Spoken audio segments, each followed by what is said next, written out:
Okay, students, once again, good morning to all.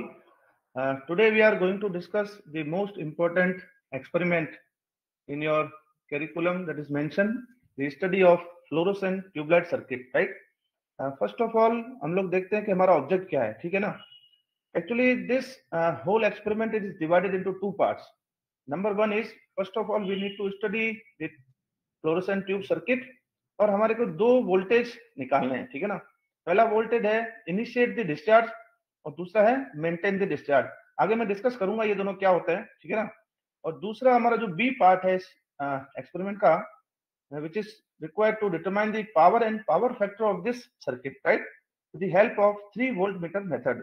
We'll discuss one by one, but before that, the first part is we need to understand the complete circuit of the fluorescent tube light. Okay, तो आगे बढ़ते हैं अपन. So first of all, what is tube light circuit? Actually, your fluorescent tube light, जो हम सभी लोग हमारे घरों में काम लेते हैं, the main purpose of this circuit is to convert the electrical energy into light energy. आप लोगों ने देखा होगा और ऑब्जर्व भी किया होगा आपके घरों में, ऑलमोस्ट सभी घरों में, हमारे घरों में ट्यूबलाइट्स होती है. जैसे ही हम ट्यूबलाइट का स्विच ऑन करते हैं तो वो जो इलेक्ट्रिकल एनर्जी उसको मिली है तो वो in the form of light convert होकर के हमारे को लाइट की फॉर्म में मिलती है, ठीक है ना? अब हम इसको थोड़ा डिटेल में पढ़ना चाहते हैं कि ये काम कैसे करती है, ठीक है ना?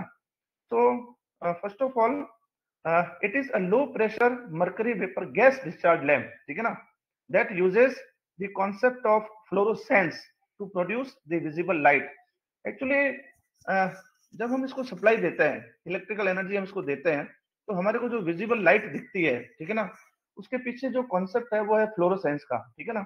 बट बिफोर दैट, इसकी अगर हम डेफिनेशन को देखें तो इसको हम कह रहे हैं लो प्रेशर मर्करी वेपर लैम्प, ठीक है ना? और ये गैस डिस्चार्ज लैम्प है. तो फर्स्ट ऑफ ऑल हम देखेंगे कि गैस डिस्चार्ज लैम्प क्या होता है, ठीक है ना? और उसके बाद what is the concept of fluorescence. और जैसा कि इसके नाम से पता चल रहा है कि ये एक लो प्रेशर की मर्करी वेपर लैम्प है, तो कहीं ना कहीं इसके अंदर मर्करी भी होगी. तो वो मर्करी कहाँ होती है और ये लो प्रेशर हम क्यों कहते हैं इसको, कुछ चीजें हम आगे और पढ़ना चाहते हैं, ठीक है ना? So first of all, let us try to understand what is gas discharge lamp. Actually, gas discharge lamp का मतलब होता है कि जो फ्लो ऑफ इलेक्ट्रिसिटी है या फिर फ्लो ऑफ इलेक्ट्रॉन्स है वो होगा through the process of ionization of gas, ठीक है ना? और आयनाइजेशन ऑफ गैस का मतलब क्या है? एक्चुअली कुछ गैसेस होती हैं, अगर उनको हम वोल्टेज दें तो एक सर्टेन वोल्टेज के बियॉन्ड उनका ब्रेकडाउन हो जाता है, ठीक है ना? और उसके बाद उसके अंदर वो कंडक्शन मोड में आ जाती है और उनके अंदर करंट फ्लो होना शुरू हो जाती है, ठीक है ना? तो जो हमारा ट्यूबलाइट सर्किट है वो भी एक तरह का गैस डिस्चार्ज लैंप है. एक्चुअली आपने को ट्यूबलाइट की अगर आप उसके रॉड को देखें तो उस रॉड के अंदर एक गैस भरी रहती है, ठीक है ना? इसलिए हम इसको गैस डिस्चार्ज लैंप कहते हैं. Now come to the second aspect जिसके ऊपर वो काम करती है, दैट इज फ्लोरोसेंस. फ्लोरोसेंस का मतलब होता है कि इस ट्यूबलाइट के अंदर, या फिर मैं यूं कहूं कि इसकी जो ग्लास की जो रॉड है इसके अंदर एक ऐसा मटेरियल होता है, ठीक है ना? वो मटेरियल क्या करता है कि सबसे पहले एनर्जी को एब्जॉर्ब करता है और फिर वो लाइट को एमिट करता है, ठीक है ना? So it is nothing but the emission of light by a substance. वो सब्सटेंस कौन सा है अपन आगे डिस्कस करेंगे, ठीक है ना? That has absorb the energy and it is a form of luminescence, right?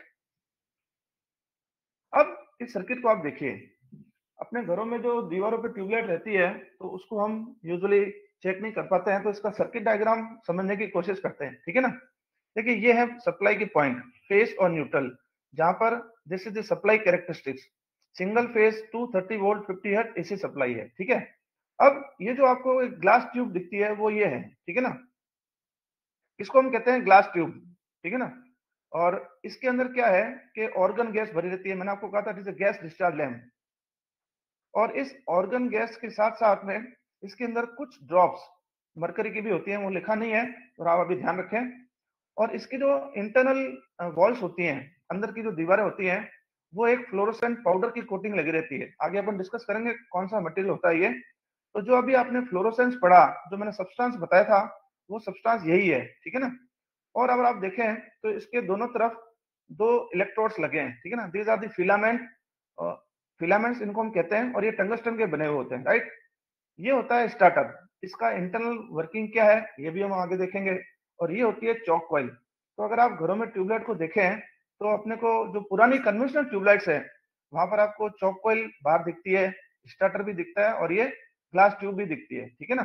तो आजकल नया नया काफी मॉडर्न चीजें आ गई हैं, कुछ चौक इलेक्ट्रॉनिक भी आ गई है। अभी हम जो मॉडर्न ट्रेंड है उसको स्टडी नहीं कर रहे हैं। Right now we will focus our discussion on conventional tubelights. Okay, एक लेक्चर में और लूंगा, उसमें अपन मॉडर्न चीजों को भी डिस्कस करेंगे, ठीक है ना। अगर आप इसको गौर से देखें, ये सप्लाई तो नॉर्मल है जो सभी अप्लायंसेस के लिए काम आती है। तो मोटे मोटे तौर पे इस ट्यूबलाइट सर्किट के अंदर 3 पार्ट है। पहला है ये ग्लास ट्यूब, ठीक है ना। दूसरा है आपका चौक कॉइल और तीसरा है आपका starter, right. So if you talk about the different parts of this whole circuit, then there are mainly 3 portions. Number 1 is fluorescent tube, or you can also say it as glass tube, right? Second one is chalk coil और तीसरा है आपका starter. अब हम one by one in तीनों को पढ़ेंगे, ठीक है ना, और उसके बाद में हम वापस उस सर्किट पे आएंगे और इसकी कंप्लीट वर्किंग को स्टडी करेंगे, राइट। तो first is glass tube. We all know that it is a long glass और गैस डिस्चार्ज ट्यूब। यूजुअली इसकी जो लेंथ है वो 1 मीटर के आसपास रहती है, ठीक है ना। अब इसके अंदर गैस कौन सी भरी रहती है, तो यूजुअली इनर्ट गैस में भरते हैं। ऑर्गन, मेनली ऑर्गन गैस काम आती है, ठीक है ना। और उसके अंदर कुछ ड्रॉप्स मरकरी की भी होती हैं। दैट्स व्हाई हमने इसको कहा था कि ये mercury vapour gas discharge lamp है, ठीक है ना। ये पॉइंट मैं ऑलरेडी बता चुका हूं। The inner surface is coated with a powder. Phosphor powder होता है, यूजुअली कैल्शियम बोरेट या फिर कैल्शियम सिलिकेट हम लोग काम में लेते हैं, ठीक है ना। अब इसके अंदर जो पाउडर होता है उसकी एक स्पेशल कैरेक्टरिस्टिक्स होती है जो कि फ्लोरोसेंस कॉन्सेप्ट के ऊपर काम करता है। When it is flooded with UV light, जब इसके ऊपर लाइट पड़ती है तो वो उसको एब्जॉर्ब करता है और उसको रेडिएट करता है, इसलिए हमारे को उसका जो ग्लो दिखता है, ठीक है ना।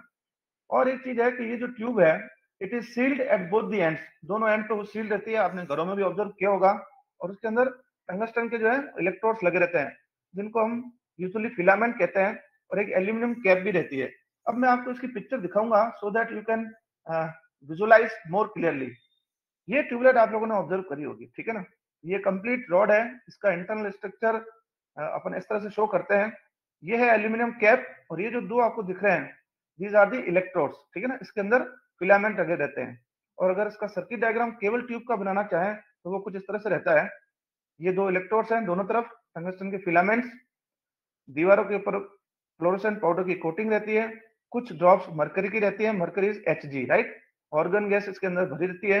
और यूजुअली जो पुरानी अगर हम बात करें तो वो 18 वॉट या फिर 40 वॉट की ट्यूबलाइट हम यूजुअली मान के चलते हैं, ठीक है ना। अब हम नेक्स्ट कंपोनेंट को स्टडी करते हैं।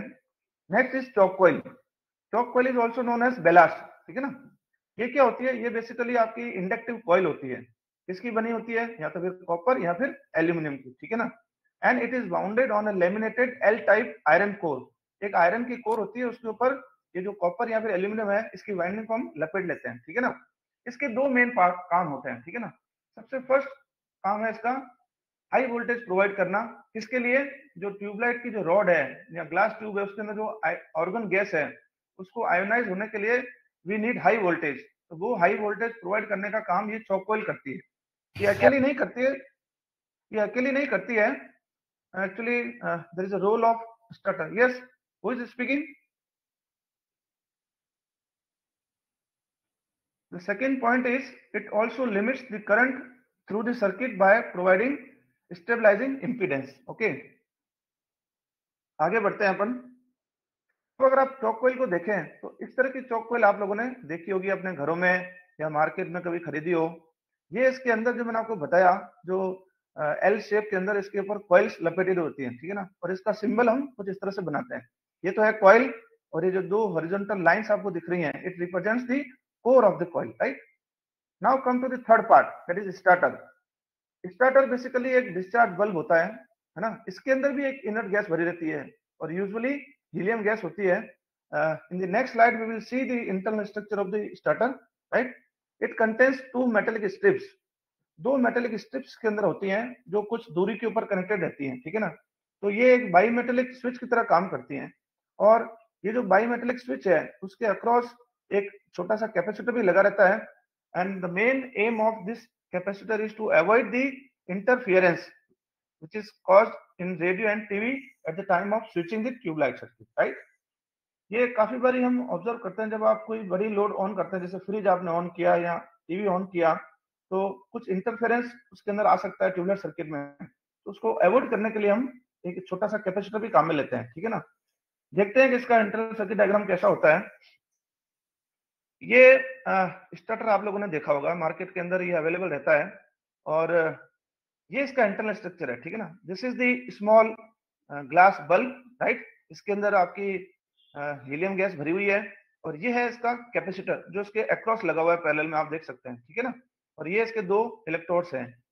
अगर आप सिंबॉलिक फॉर्म में रिप्रेजेंट करना चाहें तो we can represent it as a bi metallic strips, और उसके पैरेलल में एक आपका छोटा सा कैपेसिटर लगा हुआ है, right. Now come to the, अभी तक हम लोगों ने जो देखा वो इसका कंप्लीट स्ट्रक्चर देखा। We have studied three main parts, one is glass tube, then choke coil and starter, right. Now as far as our object is concerned, we are focusing now the first part. Study of fluorescent tube circuit is over. Now we need to determine the minimum voltage required to initiate the discharge, and second one is maintain the discharge, right? So first we'll try to define what is initiate the discharge and what is meaning of maintain the discharge. Okay, actually initiate the discharge का मतलब है कि minimum voltage which is required for initial blinking और initial discharge. इसको आप यूं समझिए, actually अपने घरों में तो जैसे दीवारों पर ट्यूबलाइट लगी रहती है, और जैसे आप स्विच ऑन करते हैं तो एकदम से ट्यूबलाइट ऑन हो जाती है, बट कुछ माइक्रो सेकेंड्स के लिए अंदर इसके अंदर कुछ प्रोसेस होता है। उस प्रोसेस को हम समझेंगे, क्योंकि लैब के अंदर आपके घरों में तो आपके पास वोल्टेज चेंज करने का कोई प्रोविजन नहीं है, right. But in the laboratory we have a provision to change the voltage with the help of single phase auto transformer, और you can say variac.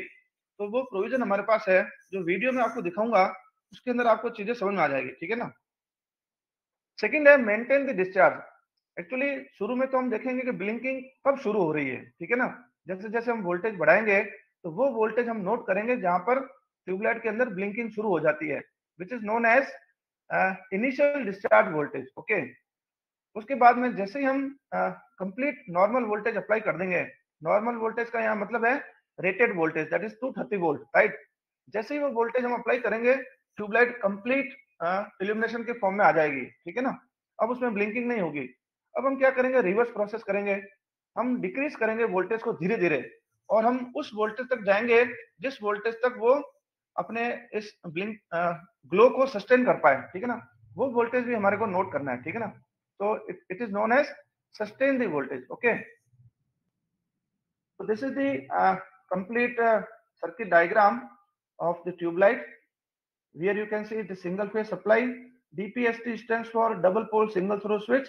This is the fuse required for the protection. जो मैंने variac की बात की थी वो ये variac है एक्चुअली, ठीक है ना। ये जो सप्लाई है शुरू में हम वेरिएक को देते हैं, वेरिएक का जो आउटपुट है वो वेरिएबल वोल्टेज होता है बेसिकली, ठीक है ना। And this voltage will be noted down using this voltmeter, right. यहाँ पर हमने एक अमीटर लगा रखा है, क्योंकि ये एक्चुअली हमारा जो सेकंड ऑब्जेक्ट है उसके अंदर काम आएगा। ये वाला पोर्शन हमारे सेकंड ऑब्जेक्ट में काम आएगा, ठीक है ना। फर्स्ट पोर्शन की अगर हम बात करें तो केवल हमारे ये वाला सर्किट यहाँ तक काम का है, ये दोनों अभी काम के नहीं है। और ये आपकी fluorescent tubelight, and this is the starter across this filament rope. Okay, तो इसको हम समझने की कोशिश करते हैं, इसकी वर्किंग कैसे काम करती है, ठीक है ना। First let us try to understand the working, and then I will show you the video. Okay, actually when you switch on the supply, जैसे ही आप सप्लाई को स्विच ऑन करते हैं तो करंट का फ्लो किस तरह से होता है वो देखें आप। देखिए, जैसे ही आपने सप्लाई को ऑन किया, ये स्विच है आपका सप्लाई का, ठीक है ना। आप सप्लाई स्विच ऑन की, सबसे पहले उसके रास्ते में कौन आया, चौक। तो इस चौक से करंट फ्लो होगी। ये करंट का पाथ देखिए, मेरे एरो के साथ चलते जाइए, ये करंट यहाँ तक पहुंचेगी, ठीक है ना। उसके बाद ये करंट अंदर नहीं जाएगी। कारण क्या है कि इसके अंदर एक गैस भरी हुई है, ऑर्गन गैस, ठीक है ना। This argon gas requires high voltage to ionize. जब ये आयोनाइज होगी वो अपन बाद में देखेंगे। पहले जो शुरुआत की जो बात है उसमें करंट इस फिलामेंट से होकर के ऊपर की तरफ जाएगी और इस स्टार्टर के अंदर आएगी, राइट। इस स्टार्टर के अंदर भी एक इनर्ट गैस है, that is helium, but ionization voltage of this helium gas is very less as compare to this argon gas. तो यहाँ पर ये गैस आयोनाइज होना शुरू हो जाती है। जैसे ये गैस आयनाइज होगी तो ये जो बाई मेटल की स्ट्रिप है वो हीटअप होगी और ये दोनों आपस में ज्वाइन करेंगे, ठीक है ना। और ये करंट का जो पाथ है वो कुछ यूं होकर के इस तरह से चलेगा। This is the initial process. Okay, next initially जो करंट है वो स्टार्टर के अंदर शुरू में तो नहीं होते क्योंकि ओपन है, और वो गैस जब स्टार्ट हीटिंग हो जाएगी, ये मैंने आपको बता दिया है कि bi metallic strip bends and make up the gas ionized and current starts flowing through the starter. Okay, due to this an appreciable amount of current also flow through the electrodes. थोड़ी सी current वहां electrodes में flow होती है जब ये circuit complete हो जाता है, और जो गैस है स्टार्ट्स कूलिंग डाउन, वो कूल होने लग जाती है, राइट। सो बाईमेटेलिक स्ट्रिप जो पहले बैंड होकर के क्लोज सर्किट में आई थी, अब वो कूल हो जाएगी और ये ब्रेक डाउन इसका हो जाएगा, ठीक है ना। और अब स्टार्टर में कोई करंट नहीं है क्योंकि हमारी जो ट्यूबलाइट की जो गैस है वो इस छोटे से कुछ माइक्रो सेकेंड्स के दौरान आयोनाइज हो जाती है, ठीक है ना। This process is repeated and the tubelight starts blinking. अब ये जो प्रोसेस है वो बार बार रिपीट होता है और ट्यूबलाइट की जो ब्लिंकिंग होने लगती है, इस वोल्टेज को हमारे को नोट करना है, ठीक है ना। And the voltage at which tubelight starts blinking is basically known as the initial discharge voltage. Okay, the process of ionization and de ionization of gas in the starter, ये बहुत बार ये प्रोसेस होता रहता है, ठीक है ना। और इस बार बार मेकिंग और ब्रेकिंग के कारण एक स्पार्क जनरेट होती है जिससे हाई वोल्टेज क्रिएट हो जाता है, ठीक है ना, by the choke coil which causes ionization of the gas in the glass tube, that is argon gas. Okay, कुछ ही क्षणों के अंदर ये जो गैस है ट्यूबलाइट की वो कंप्लीटली आयोनाइज हो जाती है और आप कंप्लीटली इसका ग्लो होना शुरू हो जाता है, ठीक है ना। ये नेक्स्ट प्रोसेस है, जब ये गैस आयनाइज हो गई तब ये करंट ऊपर नहीं जाएगी क्योंकि ये ब्रेक हो चुका है, और अब करंट का जो प्रोसेस है वो कुछ इस तरह से चलता है। तो कई बार ऐसा सुना होगा या आप लोगों ने कभी प्रैक्टिकली भी करके देखा होगा कि एक बार जब ट्यूबलाइट ऑन हो गई तो उस स्टार्टर को अगर आप निकाल भी दें तो इस सर्किट के ऊपर कोई फर्क नहीं पड़ता है, ट्यूबलाइट ऑन ही रहती है, ठीक है ना। Once the gaseous column in the tube discharges, it causes fluorescent powder to exhibit fluorescent, and due to presence of mercury जो होता है इसके कारण आपको जो लाइट है वो व्हाइट होती है, राइट। So this is the process how a tubelight works. अब मैं आपको ये जो वीडियो दिखाना चाहता हूँ पहले पार्ट का, इसको आप देखिए।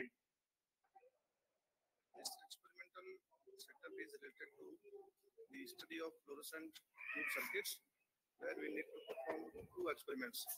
Where A part we need to determine the initiate the discharge and maintain the discharge. And second part we need to determine the power and power of this tubeless circuit. Here you can see that this is the main supply part, and this supply is connected to a variac, right? This is a variac, and across the variac we need to connect a voltmeter. We have kept the terminals of voltmeter as open, and we are using this single voltmeter for different circuits. So there is no need to have 3 voltmeters, right? And this is a rheostat.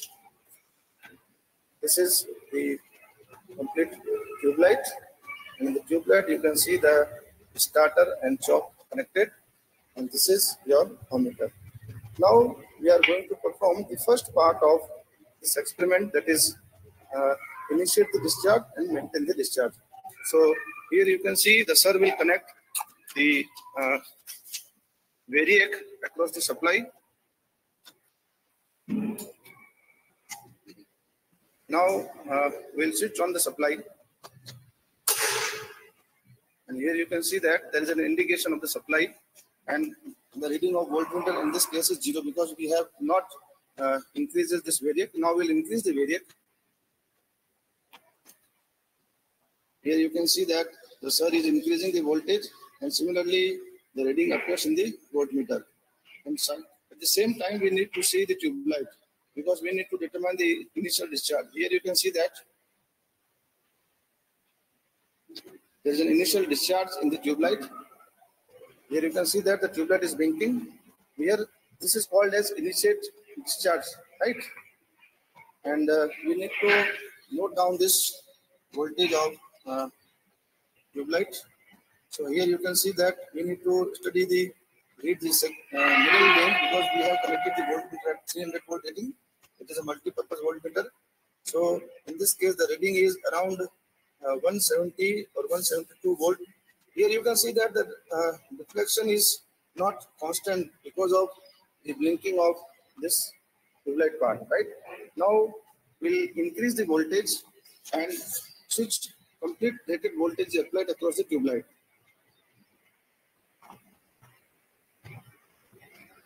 Here you can see that we have applied the normal rated voltage across the tube light circuit, that is 30 volt, and the tube light is completely blinking. Now we reduce this voltage. Here you can see that the sir is reducing the voltage and simultaneously reading appears in the voltmeter. And at the same time, we need to check the tube light also, because we need to determine the voltage that is required to maintain this discharge.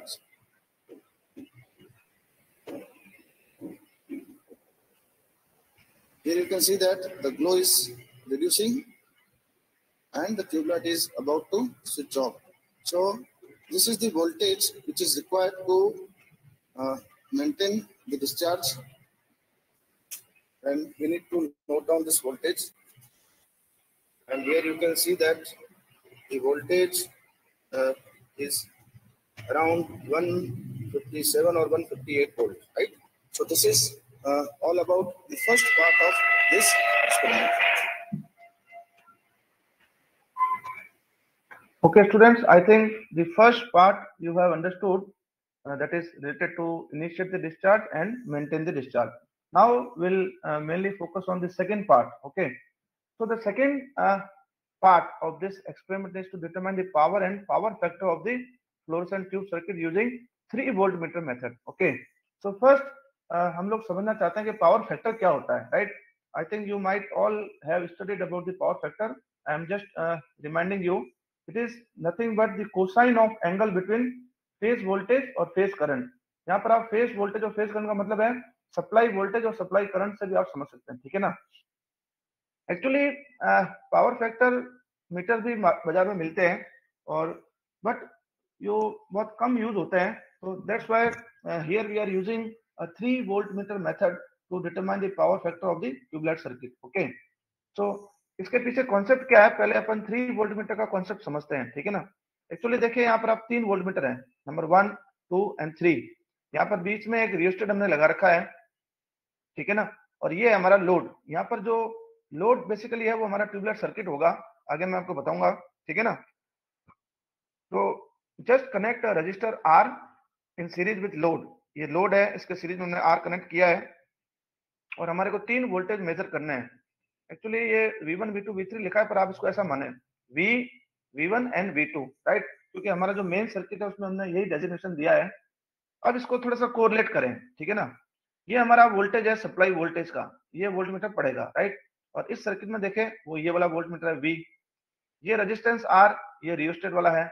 ये जो V1 है वो ये वाला voltage है, और ये जो V2 है वो सर्किट में हमारे ट्यूबलाइट जो है ट्यूबलाइट सर्किट उसके अक्रॉस जो वोल्टेज है वो V2 है, राइट. तो ये इससे आप समझ सकते हैं कैसे कोरिलेट हम करें. And load is basically your tubelight, okay, क्योंकि ये पावर कंज्यूम करेगी. अब इस ऑब्जेक्ट के अंदर हमारे 2 छोटे छोटे टारगेट है, वन इज पावर और दूसरा है पावर फैक्टर. तो पहले हम पावर की अगर हम बात करें तो अगर आप देखें जैसे हम सप्लाई ऑन करेंगे तो ये जो वोल्टमीटर है V2, ये इस ट्यूबलाइट के अक्रॉस कितना वोल्टेज आ रहा है वो पड़ेगा. तो बेसिकली ट्यूबलाइट के अक्रॉस वोल्टेज कौन सा लग रहा है, ये वोल्टेज, ठीक है ना, लोड वोल्टेज.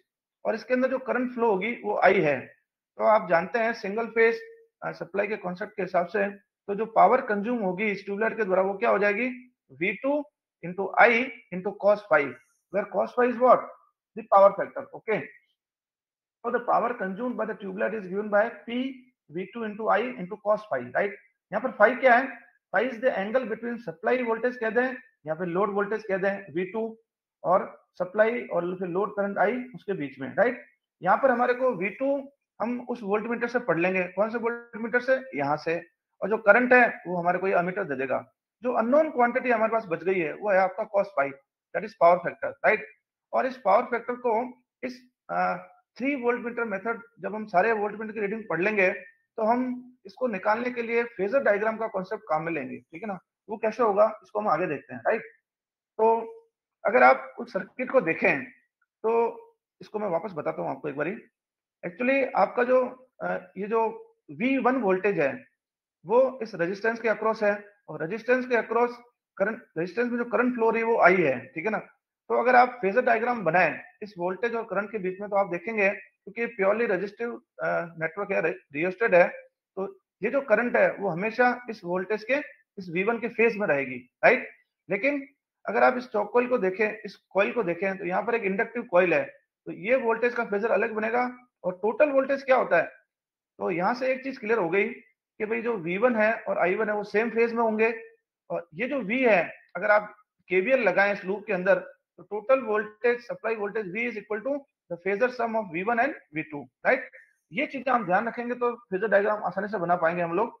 तो the vector sum of V1 and V2 is V, okay. तो ये देखिए आप, यहाँ पर हमने एक फेज, सबसे पहले हमने रेफरेंस करंट को माना है, सॉरी वोल्टेज V1 को माना, इसके फेज में हमने I ड्रॉ किया। ये V2 जो है वो ट्यूबलाइट के अक्रॉस है, उसके इंडक्टिव कॉइल लगी है, तो ये जो इस करंट के रेस्पेक्ट में अगर हम देखें तो ये वोल्टेज हमेशा लीड करेगा, क्योंकि करंट इंडक्टिव केस में लैग करती है, ठीक है ना। और ये जो V है टोटल वोल्टेज, वो इस V1 का और इस V2 का फेजर सम है, राइट। अब मैंने यहाँ पर दो एंगल मार्क किए हैं, इसको आप ध्यान से देखना। ये जो एंगल फाई है, ये हमारा बेसिकली, हमारे को इस एंगल की चर्चा करनी है, ये हमारे काम का है। ये एंगल किसके बीच में है, सप्लाई करंट और सप्लाई लोड वोल्टेज जो हम चाहते हैं बेसिकली, ठीक है ना। जबकि आपका जो एंगल अल्फा है वो किसके किसके बीच में है, वो V1 और V2 के बीच में है। ये भी हमारे काम आएगा क्योंकि हमारे को फाइनली तो यही निकालना है फाई, ठीक है ना। और ये जो टोटल एंगल है वो आपका क्या है, 180 डिग्री। ये कुछ चीजें हम ध्यान रखना, फिर आगे समझने की कोशिश करते हैं हम लोग। देखिए, हम जिस एंगल को निकालना चाहते हैं वो है फाई, और जो अल्फा एंगल है वो है V1 V2 बीच का, ठीक है ना।